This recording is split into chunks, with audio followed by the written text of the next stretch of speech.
হরে কৃষ্ণ। আজ 8ই শ্রাবণ 1431 ও 24শে জুলাই 2024 বুধবার। আজ আমি ভাগবতম পাঠ করছি। আজ আমি পাঠ করব শ্রীমদ্ ভাগবতমের 3য় স্কন্দ 4র্থ অধ্যায় মৈত্রেয় সমীপে বিদুরের গমনের শ্লোক 12 থেকে 15। নারায়ণ হে নারায়ণ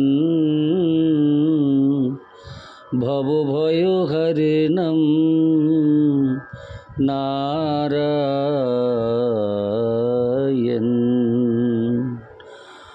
শ্লোক 12।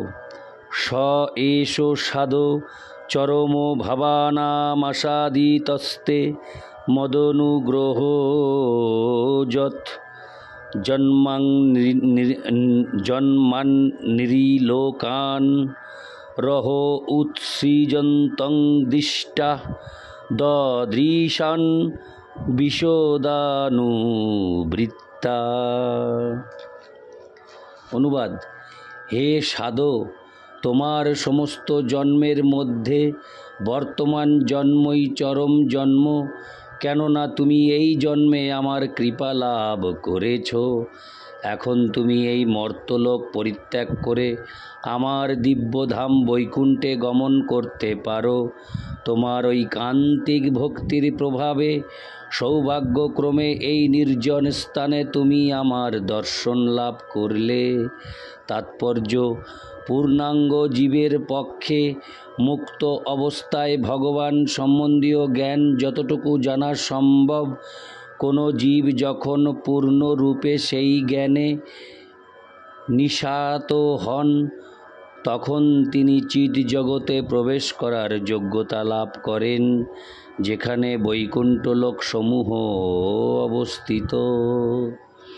ভগবান এই ব্রহ্মাণ্ডের অধিবাসীদের থেকে অপ্রকট হওয়ার ঠিক পূর্বে যখন একটি নির্জন স্থানে উপবিষ্ট ছিলেন, সেই সময়েও তাকে দর্শন করার এবং এইভাবে তার কাছ থেকে বৈকুণ্ঠ লোকে প্রবেশ করার অনুমতি লাভের সৌভাগ্য উদ্ভবের হয়েছিল। ভগবান সর্বত্রই সর্বদা বিরাজমান এবং তার আবির্ভাব ও তিরোভাব শুধু বিশেষ ব্রহ্মাণ্ডের অধিবাসীদের অনুভবের বিষয় মাত্র।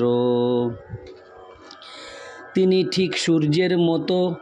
আকাশে সূর্যের আবির্ভাব বা তিরোভাব হয় না। মানুষের অনুভূতিতেই কেবল সকালে সূর্যের উদয় হয় এবং সন্ধ্যায় সূর্য অস্ত যায়। ভগবান যুগপৎ বৈকুণ্ঠে এবং বৈকুণ্ঠের ভিতরে ও বাইরে সর্বত্র বিরাজমান। ইতি শ্লোক 12। শ্লোক 13।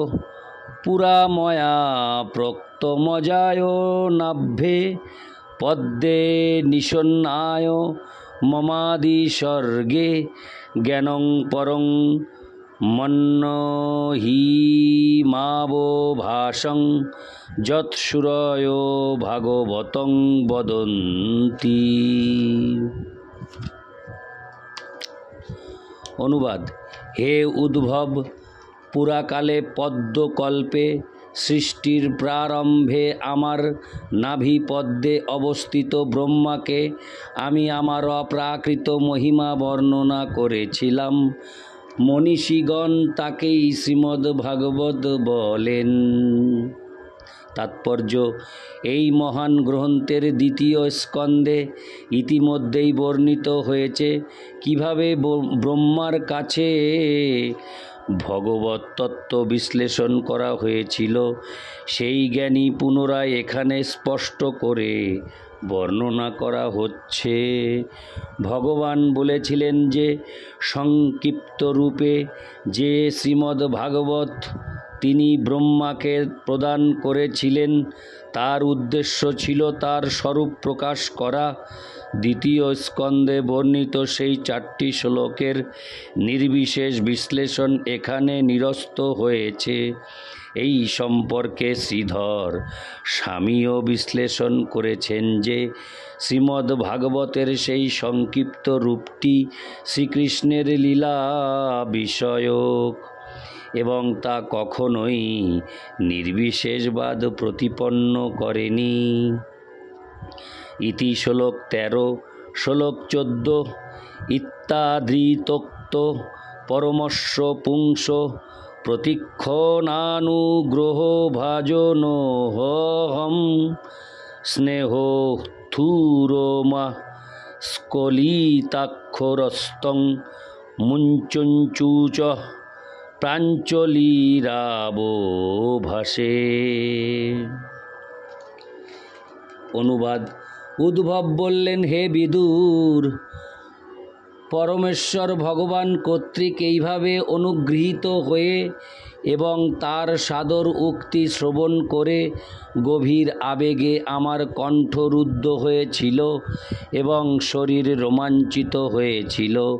তখন আমি আমার অশ্রু মুছে কৃতাঞ্জলি পুটে তাকে এই রকম বলেছিলাম। ইতি শ্লোক 14, শ্লোক 15 কোন্নিশতে পাদসরোজ ভাজাং সুদুর্লভ হর্থেষু চতুর্ষপীহ তথাপি নাহং প্রবৃণোমি ভূমন ভবৎ পদম্বজ নিষেবনোৎসুক। অনুবাদ: হে প্রভু, যে ভক্ত আপনার শ্রীপাদপদ্মের অপ্রাকৃত প্রেমময়ী সেবায় যুক্ত, তার কাছে ধর্ম, অর্থ, কাম এবং মোক্ষ এই চতুর্বর্গের মধ্যে কোনোটি দুর্লভ নয়। কিন্তু হে মহান, আমি কেবল আপনার চরণারবিন্দের প্রেমময়ী সেবাতেই যুক্ত হতে চাই। তাৎপর্য: যারা বৈকুণ্ঠ লোকে ভগবানের পার্ষদ, তাদের রূপ ঠিক শ্রীবিষ্ণুর মতো।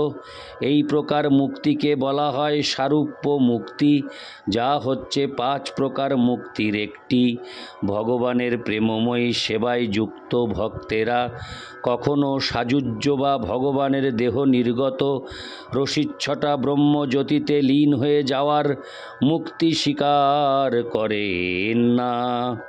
ভক্তেরা যে কেবল মুক্তি লাভ করেন, শুধু তাই নয়, তারা ধর্ম, অর্থনৈতিক উন্নতি অথবা স্বর্গলোকে দেবতাদের মতো ইন্দ্রিয় সুখভোগ এই প্রকার সিদ্ধির সব কয়টি অনায়াসেই লাভ করতে পারেন। কিন্তু উদ্ধবের মতো শুদ্ধ ভক্ত এই সমস্ত সুযোগ সুবিধা গ্রহণে অস্বীকার করেন।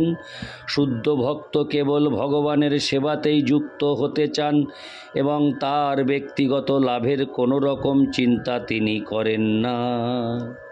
ইতি শ্লোক 15, নারায়ণ হে নারায়ণ ভবভয়হরণম নারায়ণ লক্ষ্মীকান্তম কমলনয়নম মঙ্গল চরণম নারায়ণ।